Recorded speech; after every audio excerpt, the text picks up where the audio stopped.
I'm Adam Seate. And I'm Pastor Kori, the associate here at Orange United Methodist Church, and we're so excited to have you join us for today's Table Talk. Today, we are talking about Disaster Recovery Ministries, and we are so pleased and honored to have Al Miller, who is the Director of Disaster Ministries for the North Carolina Conference of the United Methodist Church, and then also a good dear friend of mine, Jay Locklear, who is with Communications and IT for Disaster Ministries for the conference. And so, Al and Jay, thank you so much for joining us on this Table Talks today. We're so grateful to have you with us. It's good to be here. We are happy to be here. Yeah, well, how about you just tell us a little bit about yourselves? Well, if you'll let me start, Jay. My name is Al Miller. I'm a member of Haymount United Methodist Church down in the Fenton area. I've been involved with the conference since November of 2018. That's when I first came on board. We found out that after Hurricane Florence hit, the damage was so severe across the state that the conference decided to create my position, and we'll talk about that more after a while. But that's how long I've been here. It's been a blessing. I have 3 daughters. I have 7 grandkids who I'm excited about. And I'm looking forward to the day I can spend more time with each of them. Jay? That's awesome. I've been working for the conference a little bit shorter period of time than that. Came on board last June, necessitated in part by the fact that my wife, Heather, is a student pastor at Duke, and she's at Lease Chapel up here in the Roxborough area, which is where we live. And so as we were looking at that move and trying to figure out what we were going to do next, a position came open at the conference. A couple of positions came open at the conference, actually, in part due to a very generous grant that the conference received from UMCOR, the United Methodist Committee on Relief, because we were expanding disaster ministries in the conference. And part of that was a pretty huge focus on communications, being able to tell good stories. And so I was able to step into one of those positions, and I'm grateful for that. As I said, my wife Heather is a pastor. She and I have been married for almost 25 years. We've got two sons and 1 grandson who will be 2 here in the next few days. We're excited about that and being able to spend time with him. And it's good to be able to work for the conference. Lots of folks that I've known in that Methodist building for a number of years and worked with them in a variety of other different ways. And it's good to be a part of that team. That's great. Well, we are so excited to hear more about just that, the disaster relief ministries of our conference. And I know that you all have not always done this work. So one question we have is, how did you get involved in disaster recovery ministries? Kori, I actually started as part of a early response team with my local church 30 years ago. When storms came through, or tornadoes or flood events, every church goes out and helps the community, the neighbors, or goes out beyond other places. And so I was lucky enough with the school system. I retired from Cumberland County Schools after 33 years in 2016. I was lucky enough there when I was working with the school system to have a superintendent that cared about that also. And I would take my vacation time during the school year, and I would go off on mission trips doing work teams. Actually, when Hurricane Katrina hit down in the Mississippi area, I made 13 trips down there over a 5-year period of time.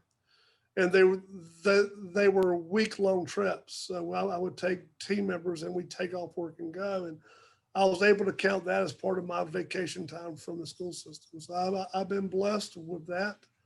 I did retire in 2016. I was lucky in that a week after I retired, Hurricane Matthew came through and flooded my house. Wow. We had 8 feet of water in 32 minutes go through. My wife and I were on the other side of the country. What had happened, she actually gave me a trip out west for my retirement. And we're trying to get back home during the storm, and it's next to impossible to make all that happen. And God does some amazing things. We're standing at the counter in Denver, Colorado. And I'm telling the way I got to get back to Fayetteville. And she said, well, then everything's canceled because of a hurricane. So I can get you to Raleigh Thursday of the upcoming week. And this is on Saturday. Ma'am, that's not going to work. Well, I can get you to Charlotte Wednesday. Ma'am, that's not going to work. You know, and then all of a sudden on the big TV set there in the lobby where everybody's looking at it, and they're showing the Weather Channel. They're broadcasting from my hometown. They're broadcasting from my street. And I could see my neighbors in boats. I said, ma'am, that's where I live. That's my house. That's my neighbors. And she looked up at that. She looked at my license. She said, I can get you to Washington tonight. So we got the last flight to Washington. We landed at 11 o'clock and drove home on the backside of the storm. At 7 o'clock the next morning, I was tearing my house and my neighbor's houses apart. So that got me involved with hurricane then again. And I did that for the next 6 months. When I retired, my wife told me I had to have a pay gig. I had to do something, you know, that would bring some money in. So I took a job with DART, with Samaritan's Purse. And I'm on what's called a Disaster Area Response Team. And it's an international team for disaster response. And I've actually deployed to Puerto Rico when they had the hurricane there. I was there for 30 days. And that's the worst I've ever seen. I mean, I landed 3 days after the hurricane and all the green was gone. I mean, if you can imagine, no grass, no leaves, all the green was gone. It was just all brown and dirty and ugly and dark because there was no power. But I stayed there and came home from that and then did some more local response. And then in 2018, after Florence came through, I was again working for the local church, my church, doing some ERT stuff and helping out in other areas. And I heard about the job at the conference for the Director of Disaster Ministries, and I applied, and I was the only application they got because I got the job. So I had to be the only application that they got. And that's when the fun started. You know, as Jay said, shortly after I came aboard, we were asked by Kathy Earl and UMCOR. Kathy used to be the head of the U.S. disaster response, to apply for a grant to help us with our recovery. So we did, and UMCOR was gracious, and they gave us a $5.3 million grant.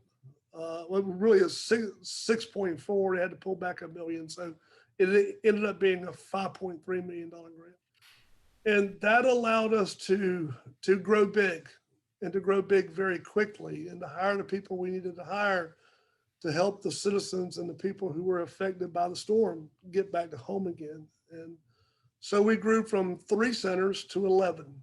We had 11 disaster recovery centers across the state. And we ended up having a total staff of about 72 people within a very short period of time. But with that, you're buying trucks and tools, and you're buying supplies. And the key to all of that was the volunteer basis. It was having the church response, having the local volunteers come from across the country, you know, from Canada. I mean, we had people coming from all over, and we were blessed that last year, 2019, we had almost 20,000 volunteers come and assist us at our 11 disaster recovery centers.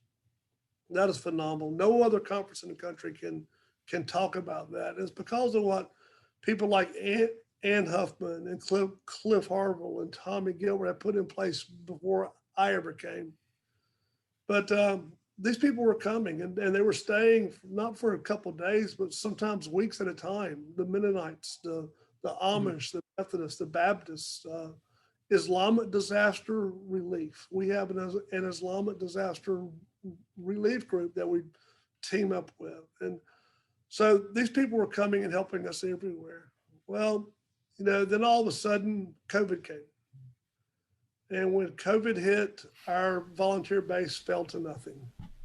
Because the volunteers look a lot like I do, Adam. They're older, they're a little bit less hair on the top of the head.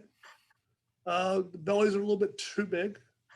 And so I understand the concerns about getting out and helping, but That's where we are now. We're trying to, how do we maneuver? How do we move in this COVID environment for the response that's still needed? And I thank you and Kori both for the opportunity to speak to you about this, because there is a tremendous need. But I'll let Jay tell his story, and then we'll go from there.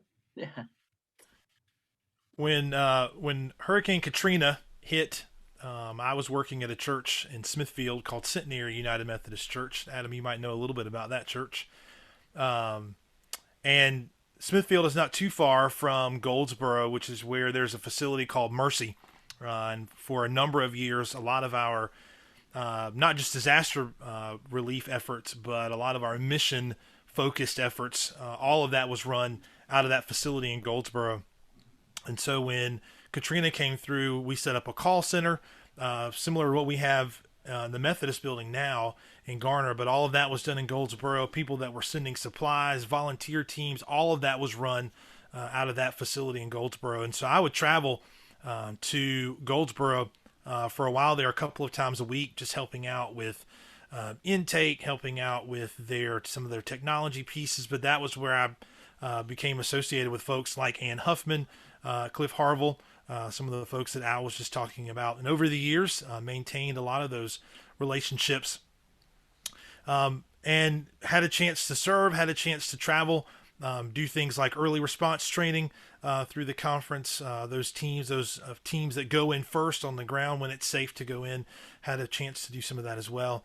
Coming on board with the conference specifically, to do communications. It's what I did in all of the local churches where I worked for 17 years, was communications, was telling stories. And so this was a unique opportunity to do that for the conference, and to do it specifically for disaster relief, to go out and take a camera and take pictures and shoot videos and talk about what happened in some of these places, talk about what people still need in some of these places, and to show what's happening so that people will get involved. It's been a great experience, and again, a chance to work with some really great people, to tell some really great stories, and we're going to continue to do that so we can get people back home. That's what it is that Disaster Ministries is trying to do. Yep. Wow. Well, thank you both for just telling that. Alice, I was getting goosebumps as you were telling the story about being at the airport and trying to get a flight home. Yeah. You know, and what's so interesting is, as you mentioned that storm, that seems like so long ago in North Carolina. And here, this year, in the year of 2020, you know, if anybody's watched the news at all, which many people have probably tried to stay away, but they've been able to hear about, this has been the most active year ever on record, I believe, out of the tropics. And so there have been storm after storm, and fortunately our area has been spared, but I know the Gulf Coast has been hit in significant ways. Al, I know that you even have been able to go there and take a team there to do some recovery work in Louisiana. As I listened, there's a podcast that people aren't familiar with that our conference does called Stormcast. That can be found on any place that you find your podcast, but you can hear about the work that is being done. And so I'm grateful for that. But so I listened to that, Al, and heard about it, but it also made me think, for our people, are there still areas of North Carolina that are in need of assistance from past storms? Yeah, Adam, yes. You know, I mentioned a minute ago about having 11 disaster recovery centers open. And the way we got there, when we looked in working with the state and working with other volunteer groups, we looked at areas in the state that really needed help, where people were still suffering, even from hurricane in 2016, the one that flooded me, Hurricane Matthew. Florence, of course, was just unbelievable flooding event. But so we put our centers in the middle of those areas, and you know, the volunteers came, and then with the COVID and with what's happened, with my grant running out from UMCOR, it's got a December 2020 timeline on it. So I'm actually losing my grant dollars this year or in a couple of months. We have other grants we're able to operate on, and we're searching for dollars all the time to continue operations. But most of our grants right now are for materials. They're not for operational costs. So we're having to draw our centers down. So in June, when COVID hit and we were looking at what's happening, we reduced from 11 centers to 5. We have 5 up in centers now. In December, we will reduce again to 2. So we'll be open in Trenton and we'll be open in Columbus County, down in the Whiteville area. And the reason we're going to be there is that the need is still significant there. Now, today, I need help on Ocracoke. I need help in Washington. I need help in Brunswick County, Southport. We have needs. I was in a house yesterday that the damage came from Hurricane Florence 2018, and the people have not been home yet. And we're just finally getting to their house. We're finally getting to the point where we can start to work on their house. So you can imagine what the mold's done in that time. You can imagine what everything else has happened there. And the lady was so thankful that we just came and said, hey, we're finally coming. She said, I've been praying every day and you're God's blessing to be here. You know, Jay mentioned the stories. Those are the stories that we try to tell. The stories of the people who have been waiting, who have hope that someone's going to come and help them, be it a Methodist or a Baptist or whoever it is, but somebody's going to come and help them. And they're thankful for anything that you can do. In this case, there's a lot of damage that was not storm related, and we can only use our grant dollars to fix what is involved with the storm. So, we had a long conversation about this, and the way that we're going to help is we're going to help her buy a mobile home. The house is beyond repair. With the pre-existing damage from whatever, from neglect, from whatever, it doesn't matter what, years and years of storms, the house is beyond repair. So the best thing we can do for that family, family of 5, is find a mobile home and help them get into it. And she's excited about that. So we've done that. We have partnered with the federal government in purchasing travel trailers and mobile homes and other things to get people home again. To put people back into a home that's going to flood again is asking for the same problem to occur again. So you work with counties, you find areas that are different, that are on high ground, and you work it out. We finished building 2 new homes in the Tarboro area, and those were Hurricane Matthew victims, and we just finished those last year. But the county gave us land that was dry, and we built to help people's homes, and they're thankful. So it's not just repairing the house, but it's also sometimes getting people into a brand new structure. So to answer your questions, do we need assistance? Yes. We have dollars right now. I'm not concerned about dollars for the material. I need dollars for operation, but more than that, I need the hands and the feet. And it's tough to ask people to be the hands and the feet with what's going on. I completely understand. But all of our centers are operating under the COVID rules, the CDC rules, and we're doing the mask and the temperature checks and everything else. And we're ensuring that we're ensuring to the best of our ability that everyone is safe and everything's happening. But, we have so many people that are just waiting, they need the help, and we're going to stay open as long as we can and help as many people we can, as Jay said, to return home. Because all they want to do is to go back home again. My phone rang. It was 8:30 at night, and it was Angela Overstreet from Umpcore. And Angela said, what you doing? I said, I'm driving to the mountain. She said, great. Can you keep on driving? I said, what are you talking about? She said, I need you to go to Louisiana. I said, when? She said, now. I said, what are you talking about? I said, what's that? She said, they've called and they need help. Now that's the first for Umpcore to do, to call a conference and say, can you deploy out? But they did. And I talked to her for a while. I called the person in my position there the next day, and they had 2 people on staff that were dealing with disasters, and that's it. they have anything else to make it work. So quickly we put together three teams, and the teams were designed to go down and stay for a week each as they went. And the teams were 10 to 12 people each, and from the disaster side and also from the early response side. And we went down and helped them set up operations. We helped them set up their operational office for intake of calls and volunteers and needs. We helped them set up a food distribution network where we were getting food and water out to people that needed the food and the water coming from a local churches. And we were helping them with assessment. You know, I told you a minute ago, Puerto Rico was the worst that I've ever seen, and it was. What happened down there is the worst I've ever seen in the continental United States, and it was worse than Hurricane Katrina. Katrina was a flood event primarily. So when you tore the guts out of the house, when I tore everything out of my house and you put it at the street, well, behind the big pile of mess is still the house. You still see the bones, you know, you can fix it. Well, down there, down in the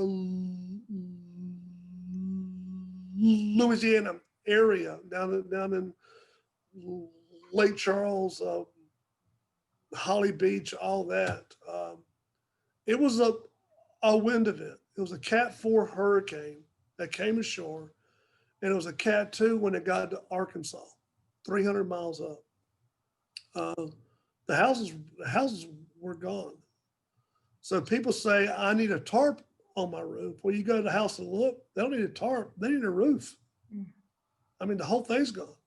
You know, I've never seen concrete light poles 4 foot around broken. I've never seen 22 miles of poles, power poles. Every one of them were down for 22 miles. I've never seen water towers, what makes your water system in your house work, the big water tower that everybody has in the community, completely gone. That was what happened in Southwest Louisiana, and it's there today, because 3 weeks after that, here came another storm, Delta. And then all of a sudden now, here comes another storm. You know, they've had 5 storms there this year. So yes, there is a need for response there.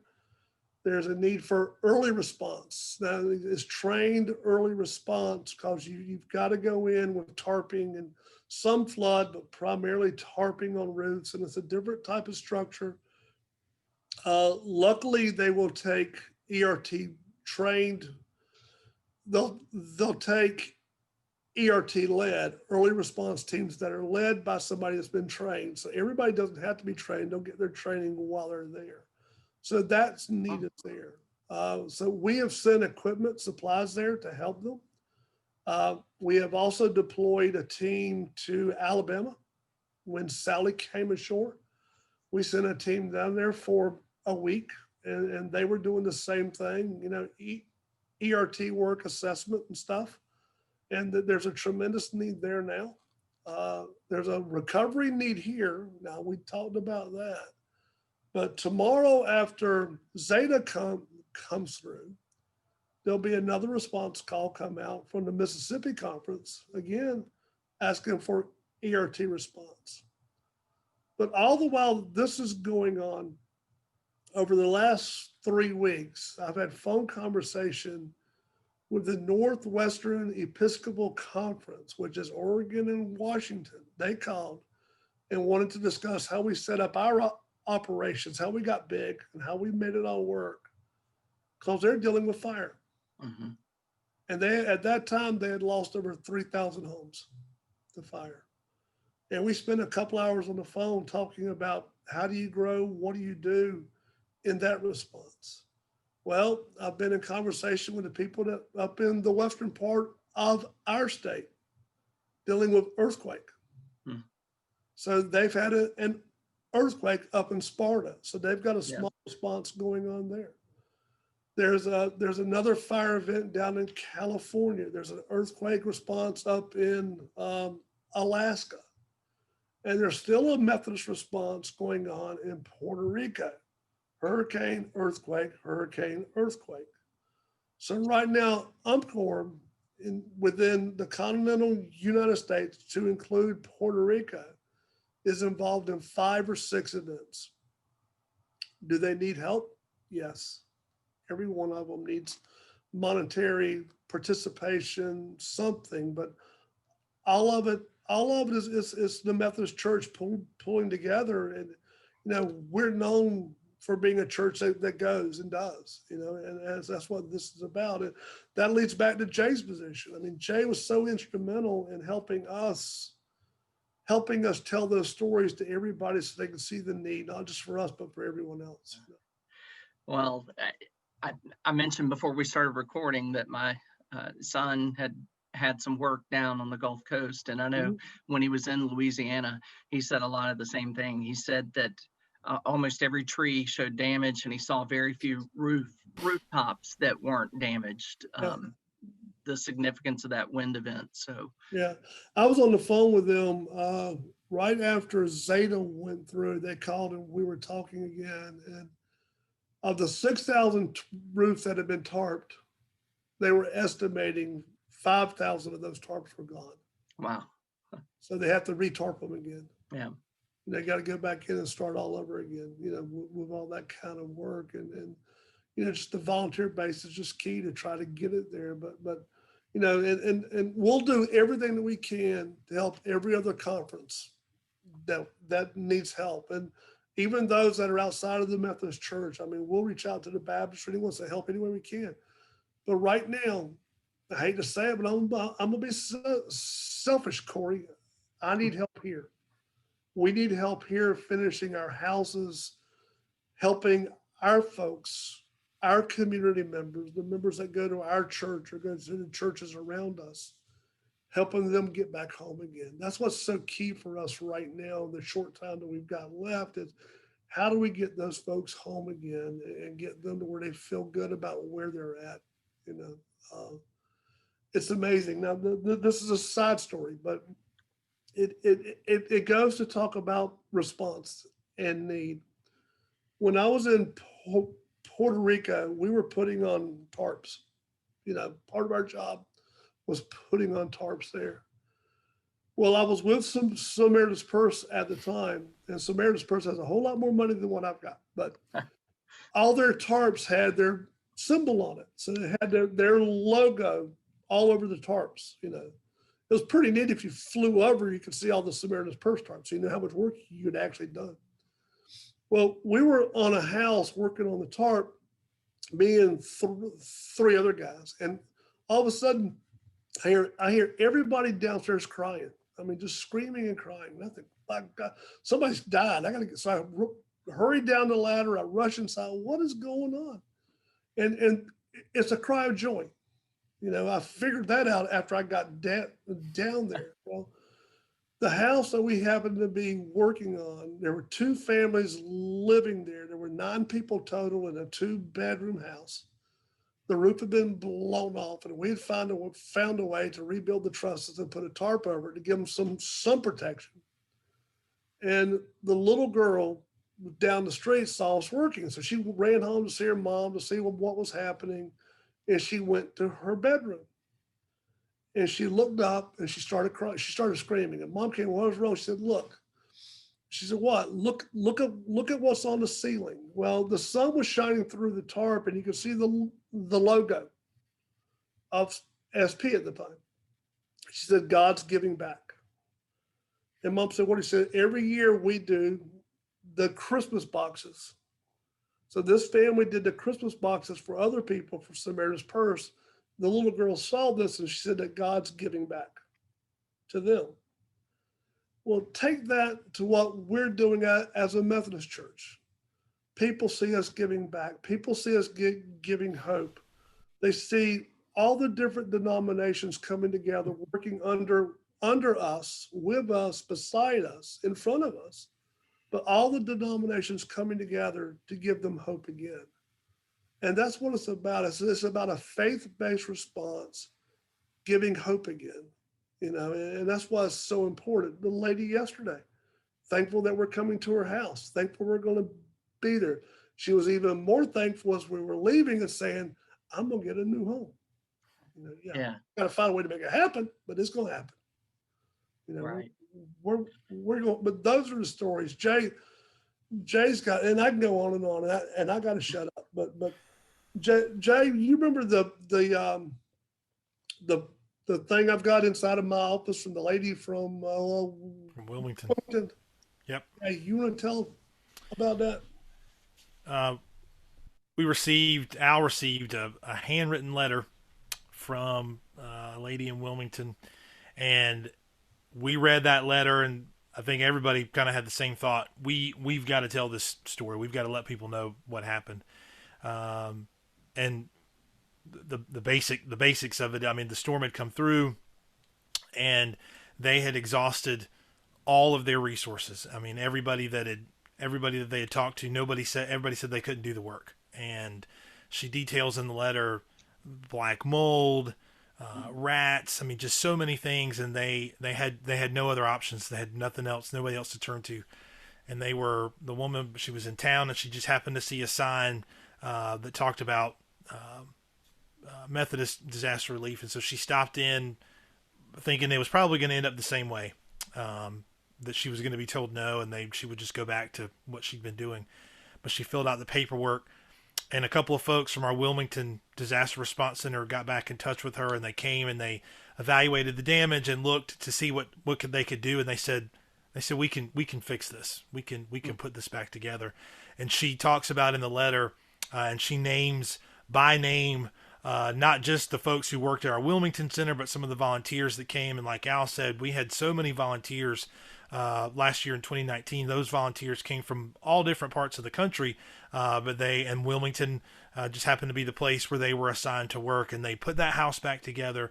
And it is about making a house safe for someone to live in when you are talking about things like mold, and you're talking about things like leaking roofs and places that are unsafe and animals and things getting in. It is about making a house safe for someone to live in, but it's also about restoring somebody's hope, and letting somebody know that, yes, somebody cares about you. Somebody cares about this problem. And not only does somebody care about it, but we're going to do something about it. And that letter, we ended up putting that letter in our magazine that we put out last year called, interestingly enough, Restoring Hope. But we printed the entire text of that letter, and we included a picture of it. She hand wrote the letter. It kind of looks a little bit like calligraphy. She drew a picture that she included in the letter, and we put all of that in the magazine just as a way of saying, this is just one of the stories. This is just one of the things that happened as a result of the gifts that you give, as a result of the time that you take to go take a class, as a result of the time that you give. I'm going to go for a weekend. I'm going to go for a week. I'm only going to go for a day because that's all the time that I have. But when you do that, and enough people do that, these are the stories that this is what happens when people are able to do that. You know, Jay hit it so perfectly in restoring hope, but it's also returning home. You know, and think about that. You know, everybody wants to return home. You know, and that's what this is about. But you know, it's so key in that the Methodist Church has for so long been in a position where that was important, and it still is today. And connecting with neighbors and being that source of hope and returning home. Be it home, be my house, or home is my church. Is returning home, and that's what drives us each and every day, all of us. Right. Well, and it's great to be a part of a denomination that does work together in that way and is equipped through our connection to be able to respond in times of great need. And so both Al and Jay, we are so thankful for you being a part of this today to help tell that story. Because here at Orange, we are a church that helps people find their place in God's story. And we love to hear these stories that you're sharing about ways that they might be able to connect once again. So we thank you for your time today. Pastor Kori, do you have any closing questions or thoughts? Just if people want to connect, if they want to give, should they go to umcor.org, or is there a better website? There's a better site. Kori, call the call center.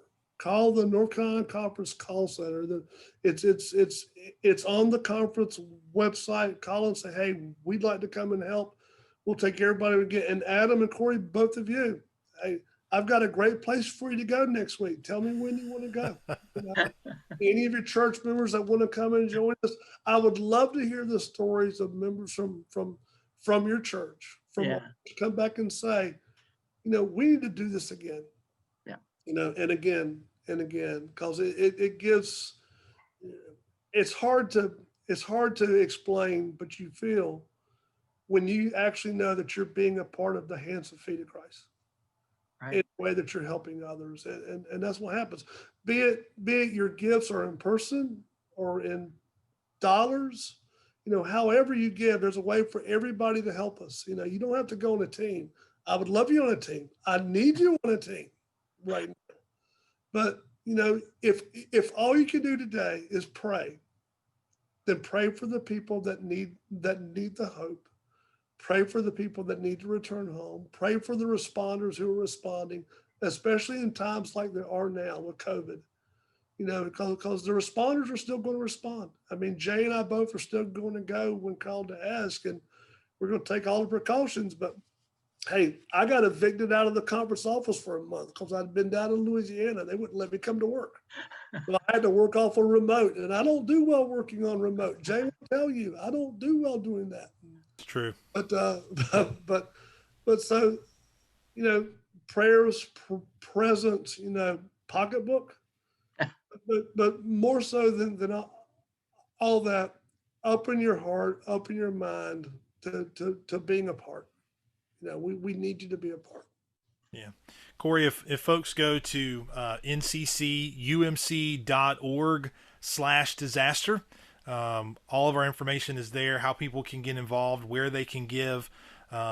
If there's a particular push that UMCOR is making for donations or a particular push that we're making for donations, all that information is going to be there. And as Al mentioned, if folks want to get involved, if they have some ERT trained folks or they've got some volunteers that want to go and help, the information about the call center is there as well. We've got folks in that call center who can direct them and say, this is where you can sign up. This is how you can get involved. All that information is there on the Disaster website. Everybody, that's the reason I got Jason. He's good at that kind of thing. That's great. Well, thank you both for your time today. We're grateful for sharing that story with us, and we look forward to seeing the ways that people here at Orange might be able to be a part of that. So thank you so much. Thanks for having us. Bless you.